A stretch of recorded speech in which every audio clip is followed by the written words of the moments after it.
Hey again everyone, welcome back again di Bitcoin Update guys. Dan Bitcoin Update hari ini saya mau nambahin ya request dari previous video update. Sebenarnya seru ya, ada beberapa di sini yang dapat likes buttonnya lumayan banyak. Ya patokan saya di situ sih. Jadi Superman 2511 dia bilang White House Crypto Event di 7 Maret kok. Oke, kita highlight dulu. Dan ada Rizky Pratama 1010, dia requestnya Ethereum. Ya, yang lainnya banyak juga teman-teman sekalian. Tapi saya rasa ini cukup ya dari Rizky Pratama sama Superman ya. Saya pikir ini banyak dilirik oleh orang-orang dan harusnya bisa jadi discussion yang menarik. But yeah, we're gonna discuss about Bitcoin first ya. Nanti sebelum kita ngomongin soal Ethereum yang secara price action parah banget, and kita bakal bedah ya untuk Bitcoin sendiri technically dari perspektif time frame kecilnya kayak gimana ya. So yeah, join me teman-teman sekalian ya, kita discuss secara lengkap.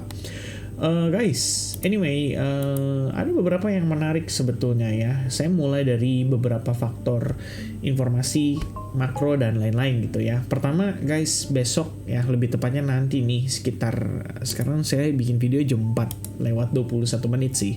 Udah dekat sahur banget ya, ini udah mau azan azan maghrib lagi. Azan subuh ya teman-teman sekalian ya.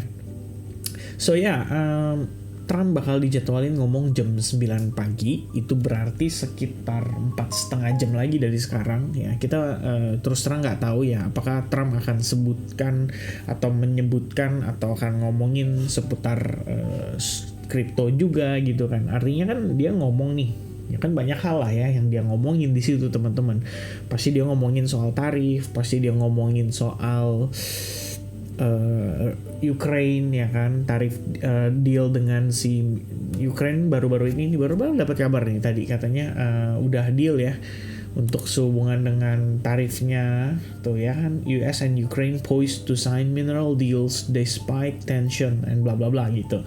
So itu kabar baik sebenarnya. Tadinya pikir nggak bakal jadi, ternyata jadi juga ya. Kayaknya Ukraine udah ya mau nggak mau gitu ya, harus ngikutin cara mainnya Donald Trump ya, demi menyelamatkan negaranya ya.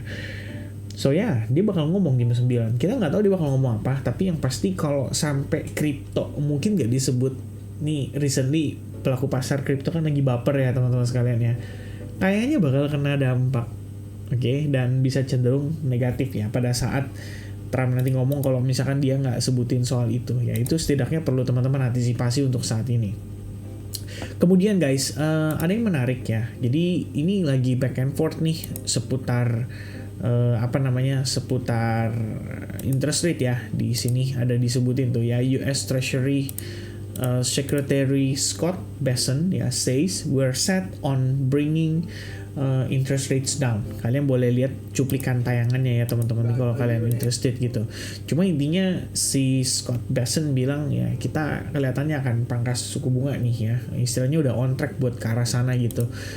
Tapi dibales sama Fed William ya beberapa saat setelahnya ya. Kata dia, kita nggak ngelihat butuh perubahan policy sih untuk saat ini. Karena William sempat ngasih komentar juga ya bahwa efek tarif akan kerasa gitu pada harga. Jadi ngapain kita buru-buru pangkas ya. Intinya begitulah ya teman-teman sekalian. So that's one very very interesting condition ya. Ada perbedaan pendapat atau pandangan lah antara Scott Bessent dan anggota Fed. Ya yang mana yang kita harus dengerin ya harusnya anggota Fed-nya sih ya daripada Scott Bessent-nya gitu. Tapi ya why not ya kan, bisa jadi pertimbangan juga. Anyway guys, dari statement tersebut kita ngelihat ada perubahan ya terhadap Fed Funds Market, di mana probabilitas justru Fed untuk pangkas suku bunga 3 kali tahun ini 2025 itu tiba-tiba naik dengan ekspektasi di bulan Oktober atau Desember. Angkanya jadi 3,5 sampai 3,75%. Itu berarti ini kalau misalkan mengacu pada Summary of Economic Projection ya pada tanggal 18 Desember 2024, itu berarti ekspektasinya adalah angka 3,9 ini itu bisa turun ke angka 3,6. Kalau itu beneran pada pertemuan nanti nih di tanggal 19 Maret nih teman-teman next meeting, wah itu kabar baik banget ya, benar-benar bisa bantu banget untuk harga itu rebound loh. Sebetulnya itu yang jadi pertimbangan ya. Jadi itu perlu banget tuh teman-teman perhatiin terutama buat beberapa anggota Federal Reserve yang akan kasih statement ya. Sebenarnya statement itu bisa memberikan kita semacam clue ya, apa yang kira-kira mereka lihat. Karena gini guys, di dalam Summary of Economic Projection sendiri itu ada yang namanya dot plot ya. Dot plot ini adalah kalau kita bilang kayak ibaratnya kayak voting gitu ya, kayak voting gitu. Saya misalnya voting ini, saya kasih angkanya di berapa nih. Ini kan titiknya ada banyak nih. Ya ini sejumlah dengan anggota FOMC. Kalau nggak salah 17 atau 19 orang gitu. Jadi ya mereka kasih pandangan gitu. Menurut gue 2025 angkanya di tengah ya kan. Kemudian 2026 agak di bawah dikit gitu. Ini di sebelah kanan tuh adalah persentasenya suku bunganya gitu. Jadi makin lebih banyak ke bawah itu lebih bagus gitu. Nah, berarti kan kita harus tahu juga tuh tanggapannya dari anggota Federal Reserve sendiri itu ketika dia ngomong tuh apa gitu kan. Ini kan kayak William dia bilang tadi nggak perlu perubahan suku bunga, nggak perlu perubahan policy. Ya, itu berarti kita udah tahu tuh ya kan. Satu, bahwa dia cenderung tidak dovish tapi juga tidak hawkish, artinya dia pertahankan saja gitu loh, bahwa suku bunga ya udah pertahanin aja dulu, ibaratnya mungkin begitu ya kalau dari statement dia gitu.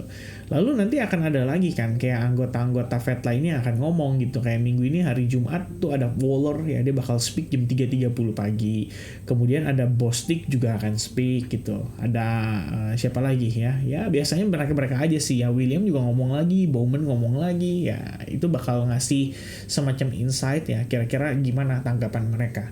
Tapi paling penting tetaplah Chair Powell bakal ngomong pada hari Jumat malam, tepatnya Sabtu subuh sih, sekitar jam 12:30 pagi. Itu bakal penting juga ya. So ya ini interesting banget ya, saya penasaran banget ya kira-kira gimana, apakah benar akan berubah sesuai dengan Fed Funds Market Rate gitu. Karena kalau misalkan benar berubah sesuai dengan ini, sebenarnya ini dorongan yang di market bisa bullish. Menurut saya sih begitu ya. Ini satu yang penting guys. And then yang juga menarik udah pasti ya, minggu ini akan ada Crypto Summit ya. I think this is not bukan sebuah berita lama ya, tapi ini berita yang bisa dibilang bukan berita baru tapi berita lama gitu. Saya rasa teman-teman udah tahu ya kalau akan ada pembahasan lebih menarik gitu. Tadi kan seperti yang ditanyain nih ya, sebenarnya pembahasannya seputar apa ya kan di White House Crypto Event tuh di 7 Maret gitu. Sebenarnya kalau saya tadi cari tahu ya sedikit, ada beberapa rumor mengatakan kalau Trump itu kelihatannya akan memberikan semacam kebebasan pajak ya. Jadi capital gain yang didapat dari kripto, terutama US based. Jadi Ethereum, Cardano, kemudian XRP dan Solana, serta ya yang sebenarnya kebanyakan disebutin sama dia sih technically.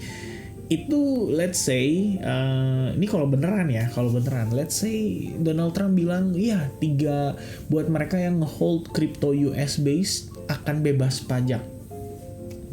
Ya itu sih bakalan gokil sebenarnya sih buat market gitu.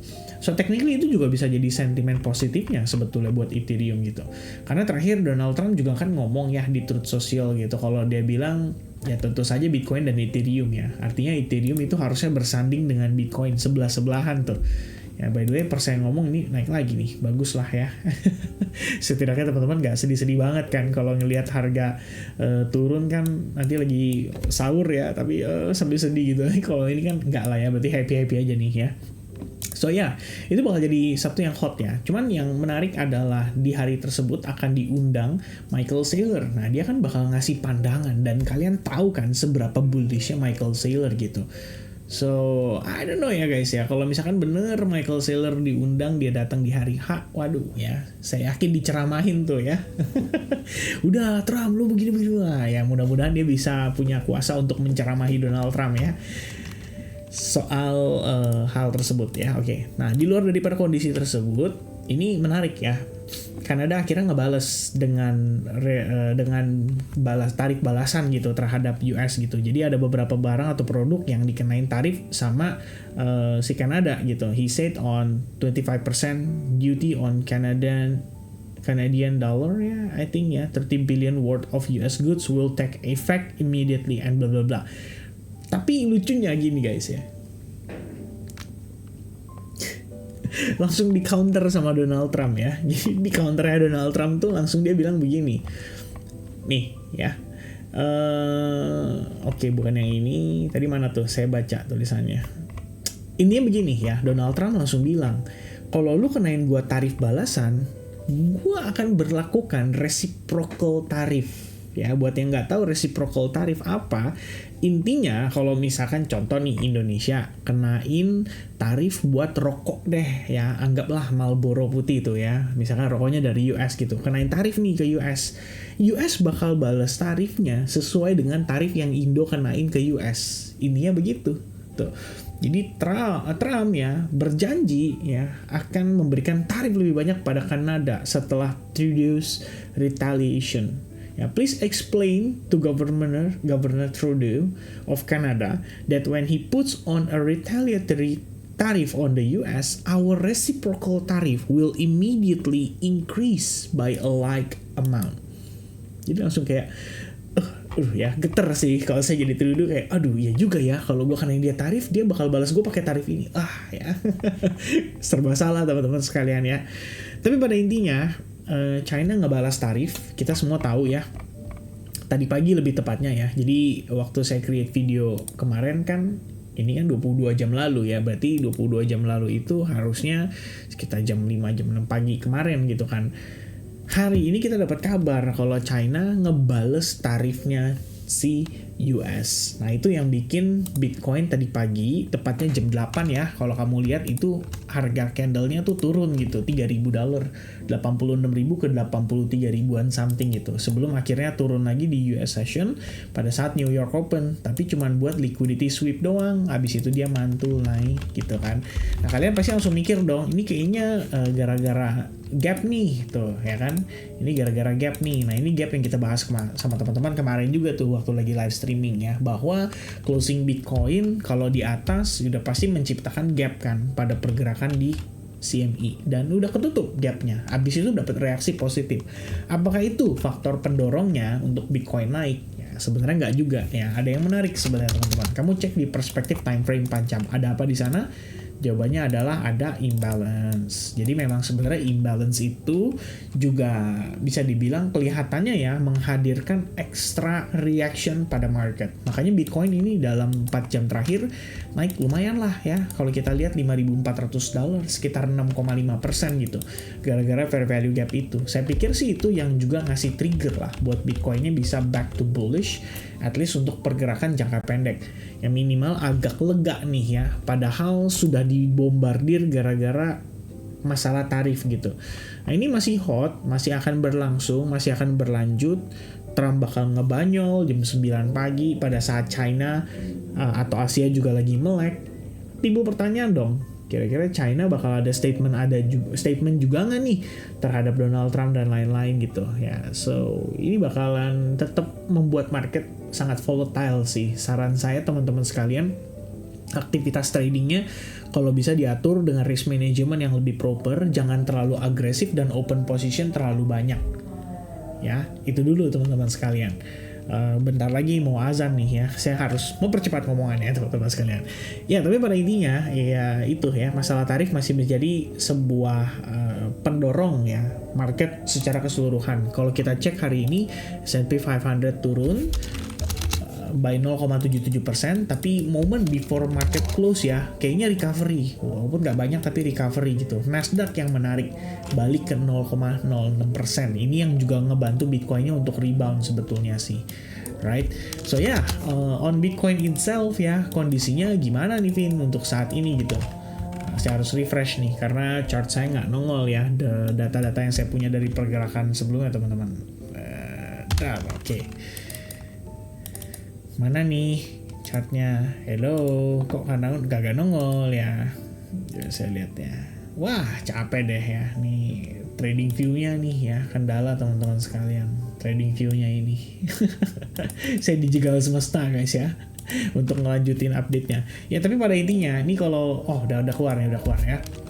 Ini kalau dari perspektif weekly, pertama kita ngetes kan ke imbalance gitu. Terus hari ini daily perspektif kita ngelihat dia pelan-pelan mulai rebound. Tapi kalau teman-teman perhatiin, pada dasarnya kita tuh lagi main di dalam falling wedge gitu. Jadi memang kalau misalkan dia testing trend line terus dia mantul, saya rasa ini adalah hal yang wajar-wajar aja ya dengan kondisi tersebut. Tampaknya memang Bitcoin masih dalam keadaan terkonsolidasi gitu. Jadi uncertainty-nya menyebabkan market ini bolak-balik. Ya, yang menarik adalah kemarin kan turun ya lumayan signifikan nih pada hari Senin. Ini menurut saya seru ya guys. Kenapa? Karena ETF client itu malah nggak jualan lebih banyak daripada hari Jumat. Ya, selling pressure-nya gede. Tapi ETF client yang jualan tuh cuma satu ya, BlackRock sama si Grayscale dengan total 74,2 juta outflow-nya. Bahkan nggak lebih besar daripada outflow yang terjadi pada minggu lalu. 3 digitnya banyak gitu ya, tapi selling pressure-nya yang bukan minggu ini, lebih tepatnya hari Senin kemarin biasa aja tuh, gak terlalu signifikan yang gimana. Habis itu hari ini di rebound gitu kan. Sebenarnya saya udah bilang sama teman-teman di advance group ya, terlepas dari kondisinya, memang kita reject dari 79% retracement, tapi memang kita ngeliat di sini. Ini kalau misalkan ABC pun kan bisa begini gitu teman-teman ya, dalam artian ini baru A wave-nya nih. Nah ini B wave-nya, potentially C wave gitu kan. Jadi kalau kita lihat panjangnya tuh begini. Ya technically ini turun, pap, ABC, abis itu mungkin dia baru turun lebih lanjut. Ya ini kalau misalkan ABC nih skenarionya gitu. Tapi kan kalau misalkan kabar baiknya, misalkan gimana Vin kalau misalkan bukan ABC gitu. Let's say kayak gini. 1, 2 ya kan, abis itu 3, 4, 5 ya bener, itu juga bisa teman-teman sekalian. Jadi terlepas dari 1, 2 atau AB, ini tetap sama-sama butuh pullback dulu. Dan beruntungnya hari ini pullback kita sampai ke level itu, habis itu disambut dengan market structure shift. Minimal di 15 menit kita udah lihat nih ada perubahan struktur dari low high, kemudian dia create higher high ya. Baru ada pullback tadi tuh ya, tapi kita belum lihat dia menciptakan higher low gitu kan. Kalau misalnya higher low kan berarti bisa naik lagi teman-teman ya. Ya so far sih sementara itu, dan kita bisa lihat bahwa market somehow di sesi New York ya bisa recovery. Artinya nih ada kemungkinan dong ETF besok dapat laporan malah hijau nih. Ya, mungkin by the time itu terjadi market baru mulai kayaknya udah mulai start buyback nih, boleh start looking for a long position nih gitu. Kita pribadi di grup ya, tadi di EDSAG juga hari ini kita look for long position guys, dapat di layer. Lumayan banget loh layer 3,75R ya. Nice profit gitu. And then tadi saya baru banget announce atau info ke teman-teman kalau kayaknya menarik nih untuk look for long di Cardano gitu. Pertimbangannya adalah dia naik, pullback, retrace 62%, udah create higher high, dia kemudian di internalnya mengalami market structure shift gitu. Jadi menarik kan? Jadi ada beberapa setup yang sebenarnya bisa dieksekusi, dan saya pikir thanks to Bitcoin ya, volatilitasnya jadi ada aktivitas pada hari ini, dan semoga aja Bitcoinnya bisa confirm nih ya untuk possible creating higher high. Nah kalau misalkan dia naik ya, ini yang perlu diantisipasi sama teman-teman. Area atau level yang perlu diperhatikan adalah kisaran imbalance ini. Ya, ini imbalance yang responsible buat bikin Bitcoinnya drop sejauh ini guys. Jadi kisaran 92.000 itu bisa berpotensi jadi area resistance ya. Boleh diperhatiin tuh ya. Pin kalau misalkan di sini gua anggap OB gimana? Bisa juga. Ya, jadi antara dua area itulah istilahnya kita ngelihat ada potential rejection. Kecuali dia naik impulsif, nah itu lain ceritanya. Nah kalau dia turun pun, saya sih planningnya mau cari long setup dulu ya, minimal untuk ikut proses dia nanjak dari bawah ke atasnya gitu kan. Lumayan ya, sampai situ bisa dapat 3,5R kan oke gitu ya. Nanti kalau udah di atas mau cari sell short baru pertimbangan lagi. Itu pertimbangan saya sementara ngelihat pergerakan market saat ini pada Bitcoin ya. Somehow we might get a confirmation untuk higher low somehow gitu ya. Mudah-mudahan, tapi ya kita butuh lihat Bitcoinnya meletus dulu gitu. Kalau naiknya cuma segini ya jelas belum valid ya. Lebih baik sabar-sabar dulu. And yeah, the next one is gonna be Ethereum. Jujur guys, Ethereum miris banget ya. Ini harga kembali ke titik terendahnya pada 1 Januari 2024. Bahkan lebih rendah dari itu. Jadi kayak November 2023. Ya, tadi udah sempat di bawah 2000. Ya, gila banget turunnya drastis gitu, guys. But here's the good news. Kenapa sih anggap good news ya? Trendline ini udah no longer jadi patokan. Nah, biasanya ini bakal ngedrive market untuk bearish banget tuh secara sentimen. Ya, paling nggak kalau kita cek ya dari alternative.me sendiri guys, kalau kita lihat ya, Bitcoin itu hari ini sebenarnya sudah di extreme fear lagi. Jadi memang ini harusnya ya, mudah-mudahan ya, bisa jadi potential area support, mudah-mudahan gitu. Nah, di Ethereum-nya gimana? Ya, ini Ethereum-nya nih, posisi kita lagi berada di antara pintu gerbang, antara alam bawah dan alam atas, guys. Ya. Harus dipertahankan untuk perspektif time frame weekly. Ya, kalau misalkan dia nggak bertahan, nanti bangkitnya susah. But at the same time kita tahu memang Ethereum juga disebut sama keluarganya si Trump ya. Dan ada diakumulasi juga sama WLFi. Ya, saya pikir ini harusnya tinggal tunggu masalah waktu doang. Cuman memang ya siapa sih yang seneng ya ngelihat harga pergerakan Ethereum kayak begini, pasti rasanya kayak hancur ya teman-teman dunia gitu ya. Apalagi kalau misalkan portofolionya gendutnya di Ethereum. Wah, itu dia tuh ya. Paling terasa ya ngelihat kondisinya kayak begini, udah pasti mikirnya enggak gitu. Dalam artian ini Ethereum udah nggak bakal balik, Ethereum begini, Ethereum begitu dan bla bla bla gitu. Nah, ini posisinya somehow terlihat seperti hampir menciptakan lower low, tapi tidak jadi. Ethereum berusaha bangkit gitu, tapi tidak mengubah fakta. Perhatiin ya, tidak mengubah fakta bahwa kita sudah menciptakan low point yang baru. Jadi, technically, even nanti Ethereum-nya naik, I think it's best to look for sell short sih sebenarnya di Ethereum. Kecuali ya teman-teman sekalian, kecuali pada saat Crypto Summit Ethereum disebut juga. Nah, ini udah lain ceritanya. Ya, saya pikir untuk Ethereum, saya nggak mau banyak terlalu berkomentar sebetulnya sih. Cuman memang key level ini harus dipertahankan. Ini adalah key level paling krusial ya buat si Ethereum. Kalau misalkan dia bisa pertahankan, ya mudah-mudahan ini bisa jadi momen final capitulation ya gitu. Ya, kita perlu ngelihat intinya ada yang terkapitulasi dan very likely retail lah yang jadi sasaran kan. Itu udah biasa ya teman-teman sekalian. Jadi kalau misalkan retail udah kecewa banget, wah ini kayaknya udah akhir dari segala-galanya, di situ justru sebenarnya ada harapan ya. But for now, Ethereum kelihatannya masih bisa turun. Itu yang perlu diantisipasi. Vin, tapi ini kayaknya double bottom deh ya kalau lihat dari perspektif 1 jam. Iya, tapi buat 1 jam doang gitu kan. Artinya kalau dia naiknya korektif ya bagi 4H kan ini tetap potential lower high. Begitu guys. Bayangin loh, dia kemarin udah naik impulsif banget, tapi apa yang terjadi? Dibalas turunnya lebih impulsif, jadi ya susah ya. Kita belum bisa bilang bahwa Ethereum benar-benar valid reversal gitu. But at least, ini buat nyenengin teman-teman ya. At least di short term time frame, kamu bisa lihat ini kan ada SNR nih. Nah, udah di flip tuh, ya kan? Technically ini bukan cuma sekedar double bottom, tapi kita bisa anggap ini juga sebagai potential untuk inverted head and shoulders gitu ya jatuhnya gitu, untuk dia potential rebound itu. Reboundnya kemana? Ya kira-kira deh ya, boleh antisipasi 2 area ini gitu. Dan kalau kamu pakai Fibonacci, ini kan adalah area 0,79%. Jadi memang area yang sekiranya berpotensi banget untuk jadi lower high. Jadi harap hati-hati tuh kalau udah di level atau area itu gitu ya.